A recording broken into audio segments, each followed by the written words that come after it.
Le goût d'entreprendre, Doris Pradal. Merci de rester avec nous sur Radio Présence pour la seconde partie de cette émission avec Pierre Dubarry des Ducs de Gascogne. Bonjour Pierre-Yves Révillon.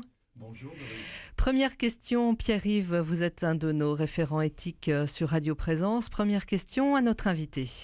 Alors l'éthique, c'est d'abord de l'humain. Et tout ce que j'ai entendu en première partie m'a conforté dans cette vision des choses. Pierre Dubarry, vous êtes enraciné dans votre terroir, vous avez beaucoup insisté sur tout ça. Et vous cherchez à faire de l'excellence, à faire des bons produits, etc., pour faire plaisir à vos clients. Et vous l'avez traduit d'ailleurs, j'ai vu ça sur votre site internet, dans une charte qualité. Alors il n'y a pas forcément beaucoup d'entreprises qui ont des chartes qualité aussi complètes, aussi développées. Alors il y a plein de choses dans cette charte, il y a des récompenses, il y a des labels, etc. Alors je vais peut-être vous poser quelques questions d'abord sur ça. Il y a un label IGP. Alors, peut-être que pour nos auditeurs, et puis même pour moi-même, vous pourriez peut-être en dire un peu plus. C'est quoi ? Oui, le label IGP, ça veut dire indicateur géographique de provenance. D'accord. Ça veut dire que également, pour l'entreprise Ducs de Gascogne, nous avons un nom de région contenu dans notre nom de marque.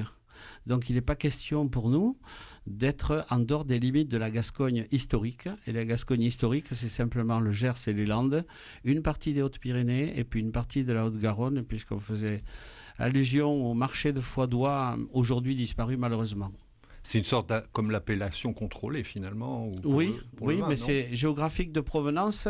Ça veut dire que les canards sont nés, élevés et engraissés sur ce territoire-là. Donc pas de canards exotiques. Non, pas de canards venant d'autres régions. Hein. Les canards venant d'autres régions, qui sont de très belles régions aussi, par exemple comme le Périgord, on n'a pas le droit, on s'interdit de nous se servir sur le territoire périgordin parce que ça ne fait pas partie de la charte.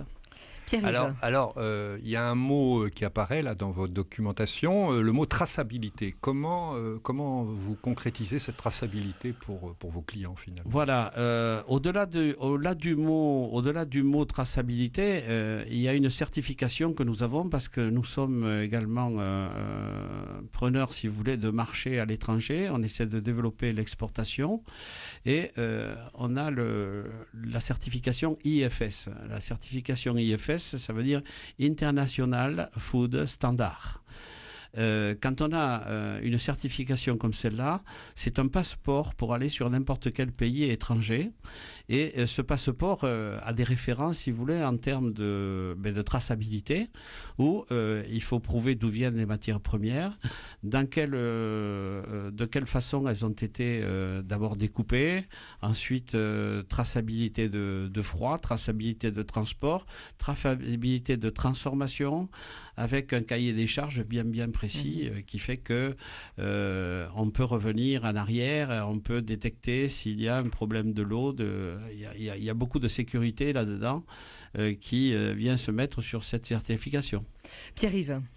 Alors, il y a un autre label qui est le label bio. Alors ça parle plus aux auditeurs, à tout le monde. Est-ce que vous pourriez en dire un peu plus sur ce que vous mettez derrière ce label bio ? Le label bio aussi, ce sont des matières premières qui sont certifiées de telle sorte que elles ont une protection au départ dans la façon d'élever, dans la façon de nous les expédier aussi, et qui fait que elles sont démunies d'éléments, si vous voulez, tout à fait défavorables et correspondent surtout à un cahier des charges bio. D'accord. Alors, il y a un élément là que j'ai noté. Vous parlez du bien-être animal. Alors, à ce propos, je ne vais rien vous apprendre en vous disant qu'il y a souvent un petit peu des polémiques autour du gavage des oies, des canards, etc. Moi, j'adore le foie gras. Et beaucoup de gens autour de moi adorent le foie gras. Puis des fois, on entend des choses et on se demande un peu ce qu'il faut en penser. Vous avez droit à des manifestations anti-gavage, par exemple ? Oui, mais chaque fois qu'il y a une manifestation anti-gavage, moi je me présente également et puis je vais discuter avec les personnes parce que le mieux c'est de discuter, c'est de ne pas se regarder en chien de faïence ou c'est pas de manifester, ça veut strictement rien dire pour essayer de comprendre un peu et de cette compréhension tirer des conclusions, ou au contraire même des fois avoir des points qui nous permettent d'y travailler puis d'avancer dans le bon sens. Alors le bien-être animal pour moi c'est très très important. C'est très important dans le sens où le canard de Barbarie en particulier, le canard mulard qui n'est que le fruit du Barbarie et de la canne de Pékin par croisement, et l'oie, l'oie de Toulouse, l'oie de Masseube, l'oie de Gimont, l'oie des Landes, toutes ces catégories sont faites pour être engraissées. Engraisser, ça veut dire quoi? C'est-à-dire à faire du foie gras. Et foie gras, ça veut dire quoi? Eh bien, c'est elles sont toutes munies d'un métabolisme qui leur permet, si vous voulez, engranger toute leur énergie dans cet organe qui s'appelle le foie. Et cet organe est élastique et au fur et à mesure, si vous voulez, de l'engraissement au maïs, eh bien, il peut grossir. Mais tout a des limites. L'élasticité a des limites. Quand on tire trop sur un élastique en caoutchouc, eh bien, il finit par casser. Moi, je suis contre, si vous voulez, des fois, par exemple dans le canard, qui dépasse 500 grammes. Si on arrête un engraissement à 500 grammes, eh bien, vous lâchez votre canard et dans les 2-3 mois, il va redevenir à une taille normale. Parce qu'il est muni d'un métabolisme qui lui permet justement cette élasticité. Et cette élasticité, pour les oies en particulier, à l'époque où elles faisaient leur migration, servait d'engranger toute l'énergie qui leur permettait de faire le voyage. Elles se posaient le moins souvent possible. Elles se posaient sur l'eau en particulier pour ne pas être croquées par les prédateurs au sol. Et ça leur permettait, si vous voulez, de partir avec un foie qui faisait 400 grammes par exemple, plein d'énergie, et d'arriver ensuite au pays de destination avec un foie qui a été redescendu à 150-200 grammes. Donc, tant qu'on reste dans ces limites naturelles que l'organisme peut supporter, je suis tout à fait d'accord. Mais je crois que les gens l'ont un peu compris maintenant, et qu'avec le temps et avec les explications qui ont été fournies, ils sont moins regardants de ce côté et ils arrivent à comprendre mieux la chose.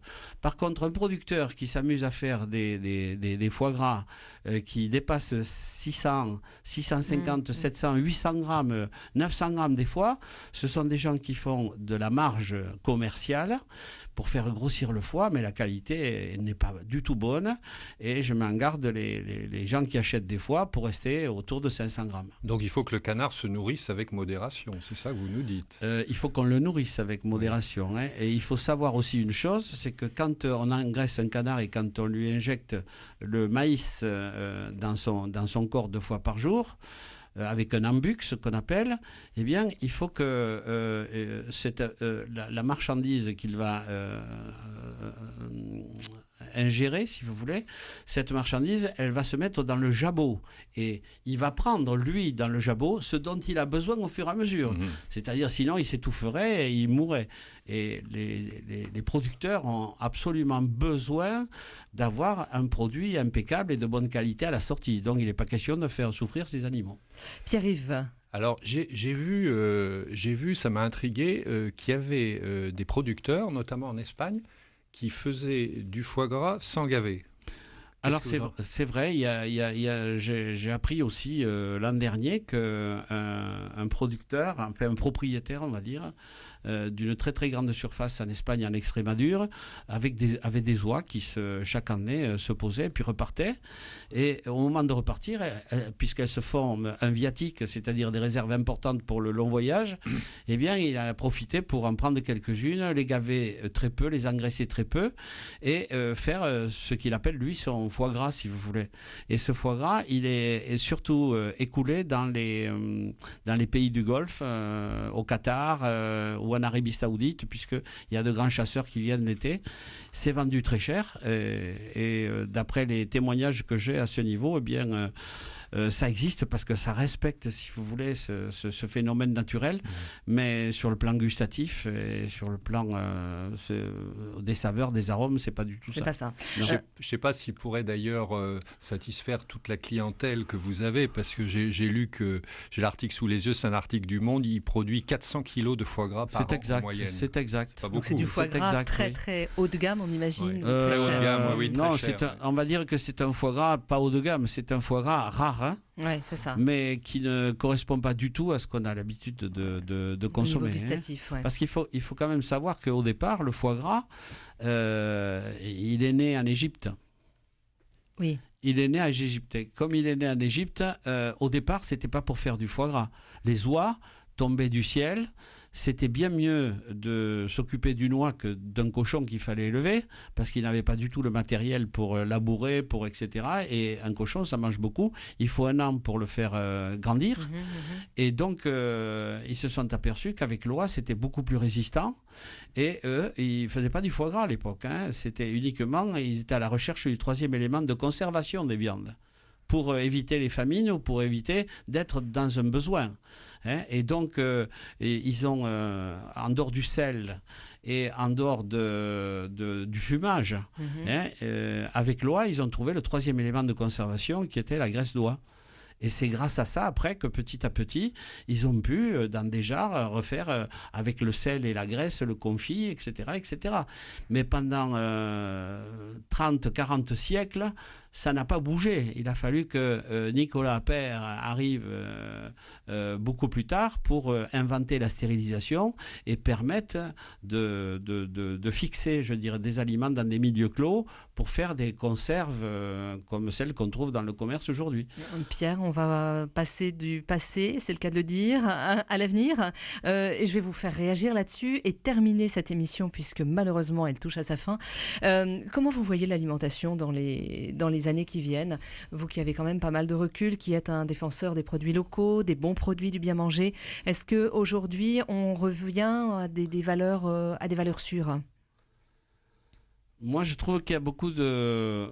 D'un côté, il y a beaucoup d'améliorations qui sont en train de naître, hein, parce qu'on revoit tous ces petits producteurs dans les marchés, ces gens formidables qui viennent là autant pour avoir un contact social avec l'acheteur de village.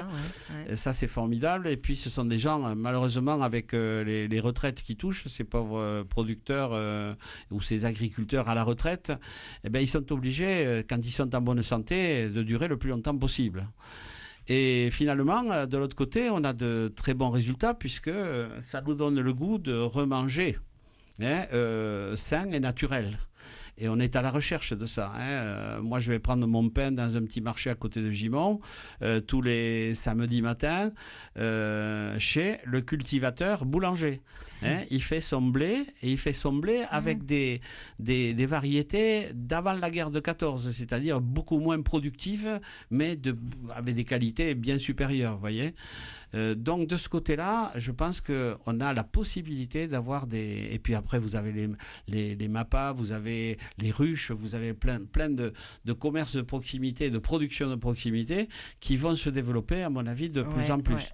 Le plus embêtant, après, c'est la grosse industrie qui, pour faciliter la vie des gens qui travaillent tous les jours et qui travaillent beaucoup, ce sont des intéressés premièrement de la cuisine et de la préparation et n'ont pas le temps. Donc ils mettent toute leur énergie ailleurs et de ce fait, eh bien, ça c'est moins bon pour les métabolismes, pour les organismes, pour tout ceci. Mais il semblerait qu'il y ait une prise de conscience de notre part, de celle des consommateurs. Il y a une prise de conscience et moi j'ai confiance. Merci, ce sera le mot de la fin. Merci Pierre Dubarry, les Ducs de Gascogne, d'avoir été notre invité. Nous étions ravis de vous recevoir avec Pierre-Yves Révillon. Merci à vous également de nous écouter. Vous souhaitez nous joindre, c'est très facile, entreprendre@radioprésence.com. Merci beaucoup.